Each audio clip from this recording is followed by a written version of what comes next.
Hello everyone, welcome to my YouTube channel. तो हमने start कर रखा है रेस्पिरेटरी सिस्टम। इससे पहले जो एनाटॉमी है वो हम कंप्लीट कर चुके हैं रेस्पिरेटरी सिस्टम की। उसके बाद हमने डिजीज स्टार्ट की है रेस्पिरेटरी सिस्टम की, और जो सबसे इंपॉर्टेंट डिजीज है रेस्पिरेटरी सिस्टम के अंदर that is the pulmonary tuberculosis. Competitive point of view से भी इंपॉर्टेंट है, क्योंकि जो पल्मोनरी ट्यूबरकुलोसिस है उससे हर कॉम्पिटिटिव एग्जाम में क्वेश्चन हमेशा पूछा जाता है। तो पल्मोनरी ट्यूबरकुलोसिस क्या है? It is a contagious bacterial infection of the lungs that is caused by the mycobacterium tuberculi. Contagious means it is a communicable disease, communicable bacterial infection of the lungs. Cause कौन करता है? Bacteria होता है, that is the mycobacterium tuberculi. तो mycobacterium ट्यूबरकुलाई जो है वो tuberculosis cause करता है। उसके बाद है जो ट्यूबरकुलोसिस होती है वो अगर लंग्स के अंदर है तो हम उसको पल्मोनरी ट्यूबरकुलोसिस बोलते हैं, लेकिन और ऑर्गन भी जो है बॉडी के वो भी इससे अफेक्ट हो सकते हैं। तो that is called the extra pulmonary tuberculosis. Extra pulmonary TB. और ऑर्गन्स जो अफेक्ट होते हैं ट्यूबरकुलोसिस में, ब्रेन की टीबी हो सकती है, इंटेस्टाइन तक हो जा सकता है माइकोबैक्टीरियम, किडनी के अंदर, बोन्स के अंदर, लिम्फ नोड्स, जॉइंट्स, पेरिटोनियम। और किसको इफेक्ट कर सकता है एक्स्ट्रा पल्मोनरी ट्यूबरकुलोसिस के अंदर? It can affect the fallopian tubes. Fallopian tubes को भी अफेक्ट कर सकता है, और अगर अदर ऑर्गन्स को अफेक्ट करता है तो हम उसको क्या बोलते हैं? It is called the extra pulmonary tuberculosis. उसके बाद है स्टेजेस ऑफ इन्फेक्शन। जो इन्फेक्शन की स्टेजेस होती है पल्मोनरी ट्यूबरकुलोसिस के अंदर, तो इसमें सबसे पहले होता है प्राइमरी इन्फेक्शन। प्राइमरी इन्फेक्शन क्या होता है कि जैसे ही माइकोबैक्टीरियम अंदर एंटर करता है तो 2 to 3 वीक्स के अंदर जो है वो टीबी के सिम्टम्स आने स्टार्ट हो जाते हैं। माइकोबैक्टीरियम अंदर जाके मल्टीप्लाई करना शुरू कर देता है और डिजीज कॉज करता है। तो 2 to 3 वीक्स के अंदर जो है वो टीबी के सिम्टम्स जो है वो स्टार्ट हो जाते हैं शो होने। तो that is the primary tuberculosis. उसके बाद होती है लेटेंट ट्यूबरकुलोसिस। लेटेंट ट्यूबरकुलोसिस में क्या होता है कि जैसे ही माइकोबैक्टीरियम अंदर एंटर करता है तो यहाँ पे क्या होता है, यहाँ पे एल्वोलाई है, तो यहाँ पे जो माइकोबैक्टीरियम अंदर एंटर किया है that is engulfed by the macrophages. उस माइकोबैक्टीरियम को क्या करते हैं, जो मैक्रोफेजेस होते हैं लंग्स के अंदर, वो उसको एनगल्फ कर जाते हैं, और वो क्या होता है काफी टाइम तक जो होता है उन्हीं के अंदर डोरमेंट स्टेज में पड़ा रहता है। तो that is called the latent tuberculosis. यानी कि जो माइकोबैक्टीरियम है वो अंदर है लेकिन डिजीज कॉज नहीं कर रहा, ना ही वो डिजीज को स्प्रेड कर रहा है, ना ही अंदर मल्टीप्लाई कर रहा है, तो वो डोरमेंट स्टेज में पड़ा हुआ है। तो that is called the latent tuberculosis. तो लेटेंट स्टेज में होता है इन्फेक्शन। उसके बाद है एक्टिव स्टेज। इन्फेक्शन की एक्टिव स्टेज कब होती है कि इतने टाइम से जो माइकोबैक्टीरियम लेटेंट स्टेज के अंदर था लंग्स के अंदर, जब इम्यूनिटी वीक होती है पर्सन की तो वो एक्टिव हो जाता है, और after that it cause the active tuberculosis. जैसे ही इम्यून सिस्टम वीक होगा, जैसे कि कोई एचआईवी का पेशेंट है, कोई पेशेंट कैंसर का पेशेंट है, कोई ऑर्गन ट्रांसप्लांट हुआ है पेशेंट का, जिनका इम्यून सिस्टम कॉम्प्रोमाइज्ड है, तो जैसे ही इम्यूनिटी उनकी वीक होती है तो जो लेटेंट पीरियड में माइकोबैक्टीरियम पड़ा हुआ है दैट बिकम एक्टिव। तो वो एक्टिव ट्यूबरकुलोसिस कॉज करता है।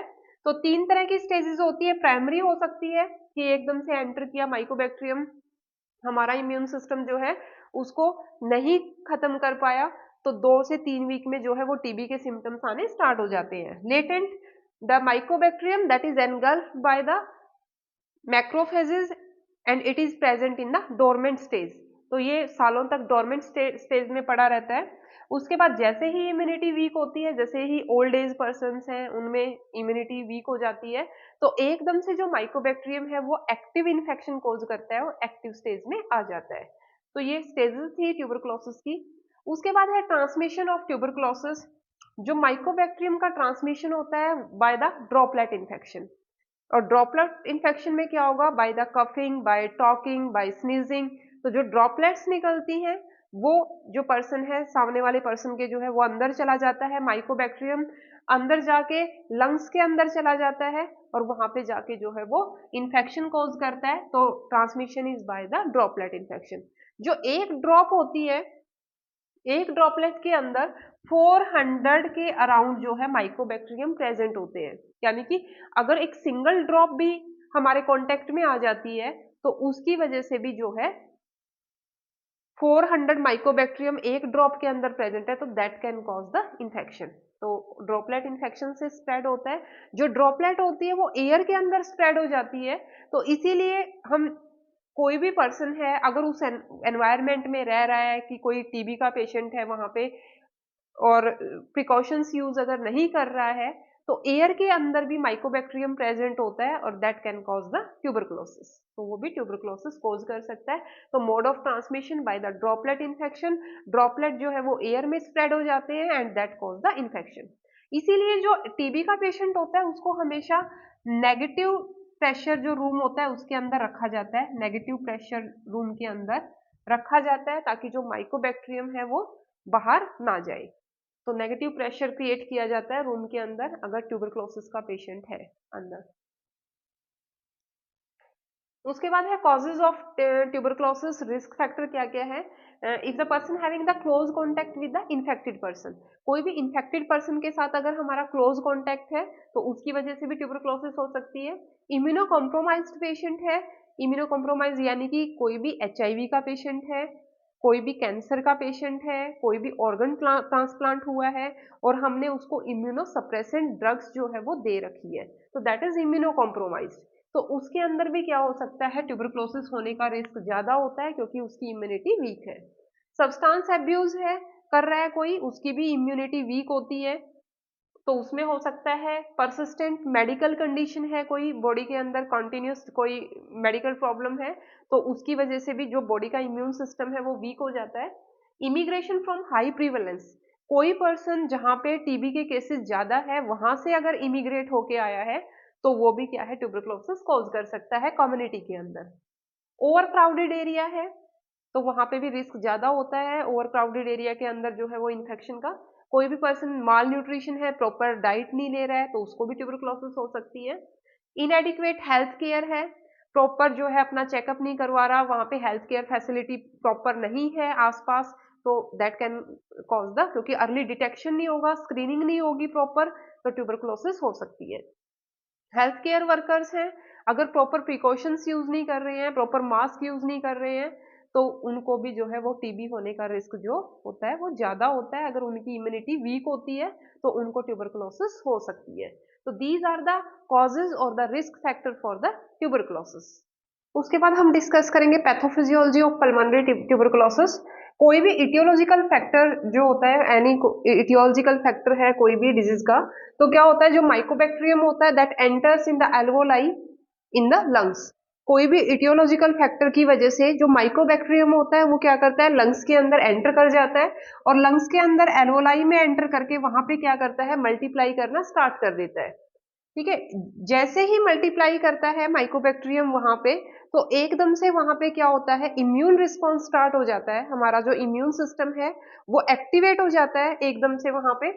और क्या होगा वहां पे, जो मैक्रोफेजेस होते हैं वो इकट्ठे हो जाते हैं, जैसे ही इम्यून सिस्टम एक्टिवेट होगा तो मैक्रोफेजेस आने वहां पे स्टार्ट हो जाते हैं और वो माइकोबैक्टीरियम को क्या कर लेते हैं, they cause the phagocytosis of the mycobacterium tuberculi. उसको एनगल्फ कर जाते हैं, यानी कि फैगोसाइट कर जाते हैं मैक्रोफेजेस, और क्या करते हैं, कुछ बैक्टीरिया को क्या करते हैं, वो किल कर देते हैं। तो जो वहां पे जो इम्यून सिस्टम एक्टिवेट होता है, तो जो माइकोबैक्टीरियम है it act as a antigen, और जो वहां पे एंटीजन एंटीबॉडी जो है वो कॉम्प्लेक्स बनता है, क्योंकि हमारा इम्यून सिस्टम क्या बनाता है, वहां पे एंटीबॉडी बनाता है।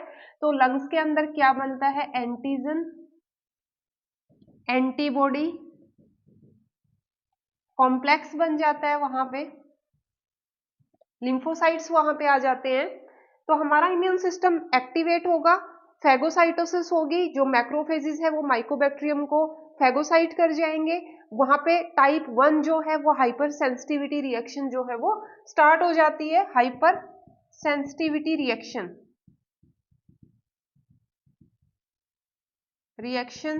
वो है स्टार्ट हो जाएगी, वहां पे इम्यून सिस्टम एक्टिवेट हो जाएगा, एंटीजन एंटीबॉडी कॉम्प्लेक्स वहां पे बनेगा।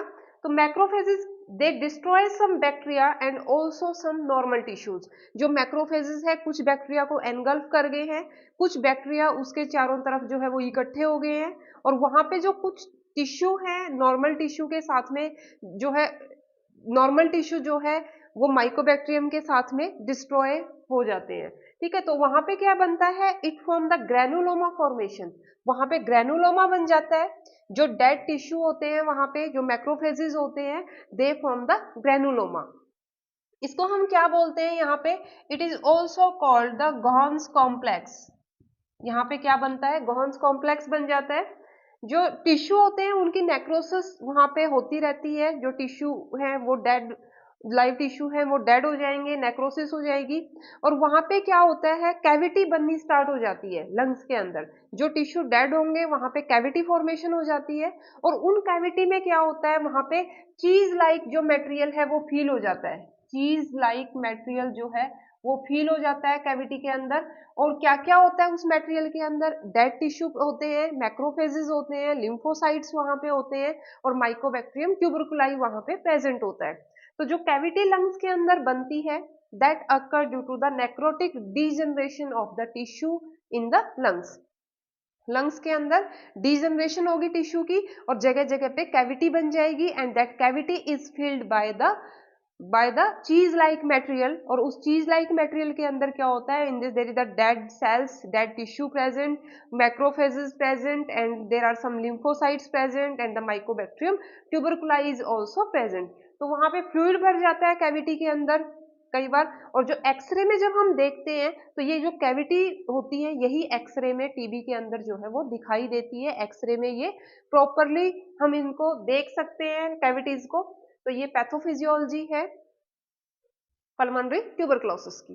ठीक है, तो हम एक बार दोबारा से रिव्यू करते हैं। Any aetiological factor that enters into the alveoli of the lungs, it start to multiply करना शुरू कर दिया।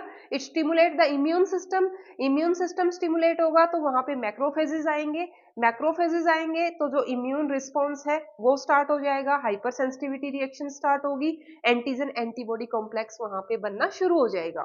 फिर क्या होगा, macrophages they destroy some bacteria and also destroy some normal tissue. कुछ बैक्टीरिया को डिस्ट्रॉय करेंगे, कुछ को एनगल्फ कर जाएंगे, और कुछ जो नॉर्मल टिश्यू है वो भी डिस्ट्रॉय होंगे। तो वहां पे क्या होएगा, ग्रेनुलोमा फॉर्मेशन वहां पे हो जाती है। It is called the gones complex. ठीक है, उसके बाद नेक्रोटिक डीजनरेशन होगी, लंग्स के अंदर टिश्यू जो है वो डीजनरेट होना शुरू होंगे, और लंग्स के अंदर जो जगह जगह क्या होगी, कैविटी फॉर्मेशन हो जाएगी। और जो कैविटी है that is filled by a cheese like material which is made up of dead tissue, mycobacterium tuberculi, fluid होगा उसके अंदर, पस होगी उसके अंदर। ठीक है, डेड टिश्यू वहां पे होते हैं, तो जगह जगह लंग्स के अंदर जो है वो ट्यूबरकुलोसिस के अंदर कैविटी बन जाती है। उसके बाद हम बात करते हैं क्लिनिकल फीचर्स और क्लिनिकल मैनिफेस्टेशंस की, कि ट्यूबरकुलोसिस के अंदर कौन कौन सी क्लिनिकल मैनिफेस्टेशन होगी। तो सबसे ज्यादा क्या होता है, सबसे पहले कफ, पेशेंट को ड्राई कफ होती है या फिर म्यूकोपुरुलेंट कफ जो होती है वो पेशेंट को होती है, कफ के साथ में म्यूकस आता है, कई बार ड्राई कफ भी होती है। तो कंटिन्यू 2 to 3 वीक्स तक लगातार पेशेंट को कफ होती है, फीवर होगा पेशेंट को, चिल्स आएंगे, एकदम से पेशेंट को ठंड लगेगी, नाइट स्वेट्स, एकदम से रात को पसीना आता है पेशेंट को, अनएक्सप्लेन्ड वेट लॉस, एकदम से पेशेंट का जो है 5-10 किलो वेट एकदम से जो है 1 महीने के अंदर उसका कम हो जाता है। लॉस ऑफ एपेटाइट, भूख नहीं लगेगी बिल्कुल भी, फटीग, थकान फील होगी पेशेंट को, ब्रीदिंग डिफिकल्टी यानी कि पेशेंट को डिज्निया होगा, सांस लेने में दिक्कत होगी, चेस्ट के अंदर पेन होगी जब पेशेंट सांस लेगा, लंग्स के अंदर फ्लूइड इकट्ठा हो जाएगा, कंजेशन फील होती है लंग्स के अंदर, और जो लिम्फ नोड होती है ब्रोंकस के अंदर और जो लंग्स के अंदर लिम्फ नोड है वो टेंडर हो जाती है, और जो लिम्फ नोड है वो इलोंगेटेड होएगी, यानी कि जो लिम्फ नोड है वो एनलार्ज हो जाती है। ठीक है, इसके अलावा और क्या क्या होता है, पेशेंट को साइनोसिस हो जाती है, जो पूरी बॉडी है वो ब्लू दिख होएगी पेशेंट की।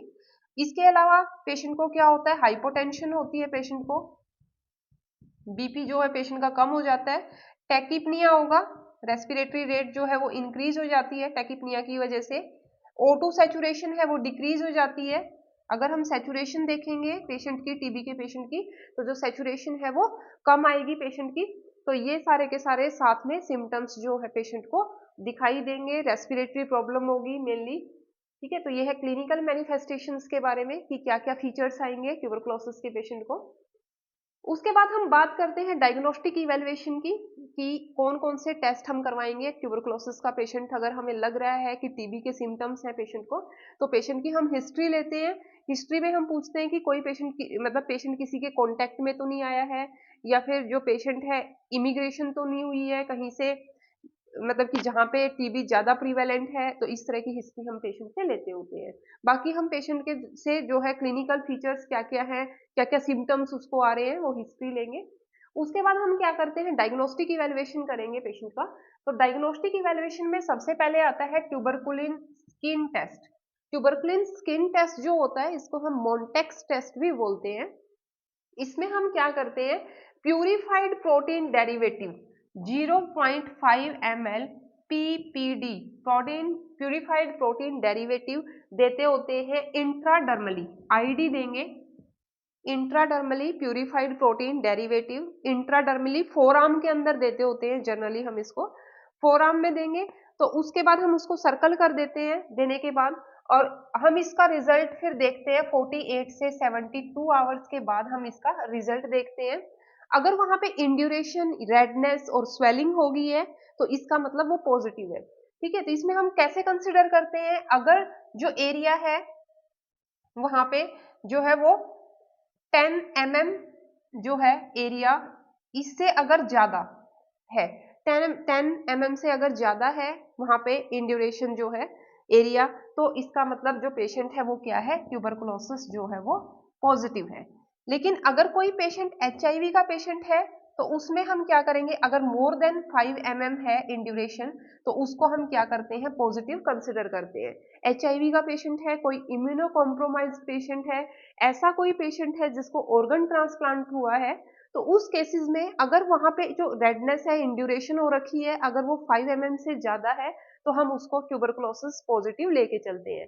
नॉर्मल केसेस में हम क्या करेंगे, अगर 10 mm से ज्यादा है, तो नॉर्मल केसेस में अगर वहां पे स्वेलिंग आ जाती है, तो उस केस में हम उसको क्या है, पॉजिटिव मानते हैं।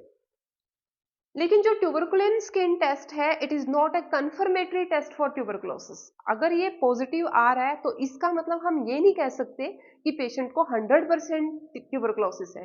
हाँ, ये कह सकते हैं कि जो माइकोबैक्टीरियम है वो उसके अंदर प्रेजेंट है, लेकिन जो एक्टिव डिजीज है उसको हम कंफर्म नहीं कर सकते मोन्टेक्स टेस्ट के साथ, जो ट्यूबरकुलिन टेस्ट हम करते होते हैं। ठीक है, तो इंपॉर्टेंट है बहुत ही। तो मोन्टेक्स टेस्ट जो होता है, इसका रिजल्ट 48 टू 72 आवर्स के बाद देखते होते हैं। प्यूरिफाइड प्रोटीन डेरिवेटिव हम पेशेंट को देते होते हैं फोरआर्म के अंदर, इंट्राडर्मली देते हैं, और उसके बाद इंड्यूरेशन देखते हैं। अगर 10 mm से ज्यादा इंड्यूरेशन है तो पेशेंट पॉजिटिव है। एचआईवी केसेस में अगर इंड्यूरेशन इज मोर देन 5, तो हम कंसीडर करते हैं रिजल्ट को, जो टेस्ट है उसको पॉजिटिव कंसीडर करते हैं। लेकिन it is not a confirmatory test for tuberculosis, क्योंकि अगर हम ऐसे एनवायरनमेंट में काम कर रहे हैं, हेल्थ वर्कर्स हैं, तो उसमें भी क्या होता है, माइकोबैक्टीरियम हमारे अंदर प्रेजेंट होता है, डोरमेंट स्टेज में होता है, लेटेंट स्टेज में प्रेजेंट होता है, तो एक्टिव डिजीज नहीं होती उस टाइम पे। तो उस टाइम पे भी मोन्टेक्स जो है हमारा पॉजिटिव आता है। ठीक है, उसके बाद है चेस्ट एक्सरे। तो चेस्ट एक्सरे हम पेशेंट का कराएंगे। तो चेस्ट एक्सरे में जो होती है, टिश्यू की जो नेक्रोसिस हो जाती है, जो कैविटी बन जाती है, हमने कहा कि अगर हम चेस्ट एक्सरे करवाते हैं तो कैविटी फॉर्मेशन जो है वो हमें दिखाई देती है एक्सरे के अंदर। उसके बाद आता है स्पूटम कल्चर। स्पूटम कल्चर हम करते हैं पेशेंट का, तो इसमें हम स्पूटम स्मीयर भी करते होते हैं, स्पूटम स्मीयर। तो इसका रिजल्ट जो होता है वो 1 से 2 दिन में आ जाता है, जो स्पूटम स्मीयर है। इसमें हम एसिड फास्ट बेसिलाई जो है वो स्मीयर के ऊपर चेक करते हैं, एसिड फास्ट बेसिलाई जो है माइकोबैक्टीरियम प्रेजेंट है या नहीं है। ठीक है, तो स्पूटम कल्चर में क्या करते हैं, हम माइकोबैक्टीरियम को कल्चर मीडिया के अंदर ग्रो करते हैं। तो ग्रो करते हैं और साथ में हम देखते हैं कि कौन सी जो है ड्रग इसके ऊपर काम कर रही है, तो वो चीज भी हम चेक करते हैं स्पूटम कल्चर के अंदर। तो यहाँ पे बहुत इंपॉर्टेंट है, जो स्पूटम कल्चर होता है that is the confirmatory test for the tuberculosis. Sputum culture is the confirmatory test for the tuberculosis. तो ट्यूबरकुलोसिस के लिए हम अकेला एक्सरे या फिर मोन्टेक्स करवा के हम ये नहीं कह सकते कि पेशेंट को टीबी है, जब तक हम उसका स्पूटम कल्चर नहीं कराएंगे। तो स्पूटम कल्चर अगर पॉजिटिव आ जाता है, फिर पेशेंट को कन्फर्मेटरी जो है वो ट्यूबरकुलोसिस है। कई बार क्या होता है, पेशेंट को जो है एक्सरे में भी पता नहीं लगता, स्पूटम कल्चर हमने करवाया उसमें भी पेशेंट को कुछ नहीं आ रहा है स्पूटम कल्चर के अंदर, तो हम क्या करते हैं, पेशेंट का सीबी नाट कराते हैं। It is a gold test for tuberculosis, CBNAAT. CBNAAT हमारा क्या होता है, it is cartridge based nucleic acid amplification test, nucleic acid amplification test, तो सीबी नाट बोलते हैं हम इसको। तो सीबी नाट में हम क्या करते होते हैं, सीबी नाट क्या करता है, जो स्पूटम होता है पर्सन का, उसके अंदर डीएनए को एनालाइज करता है। जो माइक्रोबैक्टीरियम का डीएनए है स्पूटम के अंदर, डीएनए को एनालाइज करता है। तो इसमें जो सीबी नाट हम करते हैं, इसमें पीसीआर करते हैं, it done by the polymerase chain reaction, polymerase chain reaction, PCR करते हैं सीबी नाट के अंदर। तो इसमें जो होता है ये न्यूक्लिक एसिड यानी कि डीएनए को एनालाइज करता है, माइकोबैक्टीरियम का जो डीएनए होता है। तो ये बहुत ही अर्ली स्टेज में जो होता है वो ट्यूबरकुलोसिस को डिटेक्ट कर लेता है, जो सीबी नाट होता है। इसके अलावा ये रिफेम्पिसिन के रेजिस्टेंस को भी बताता है। जो एंटी ट्यूबरकल ड्रग होती है, रिफेम्पिसिन देते हैं हम, उसके अगर रेजिस्टेंस पेशेंट के अंदर है, यानी कि एमडीआर टीबी अगर पेशेंट को है, तो वो भी ये जो है सीबी नाट उसको डिटेक्ट कर देता है। ठीक है, तो ये हमारे टेस्ट है, डायग्नोस्टिक इवैल्यूएशन है ट्यूबरकुलोसिस का। उसके बाद नेक्स्ट लेक्चर में हम डिस्कस करेंगे ट्रीटमेंट ऑफ ट्यूबरकुलोसिस, जिसमें एंटी ट्यूबरकल ड्रग्स आएंगी हमारी, तो वो डिटेल में डिस्कस करेंगे। तो ये जो हमारी सेकंड लेक्चर होगा वो एंटी ट्यूबरकल ड्रग के ऊपर होगा। तो चैनल को ज़्यादा से ज़्यादा लाइक कीजिए, सब्सक्राइब कीजिए। Thank you so much.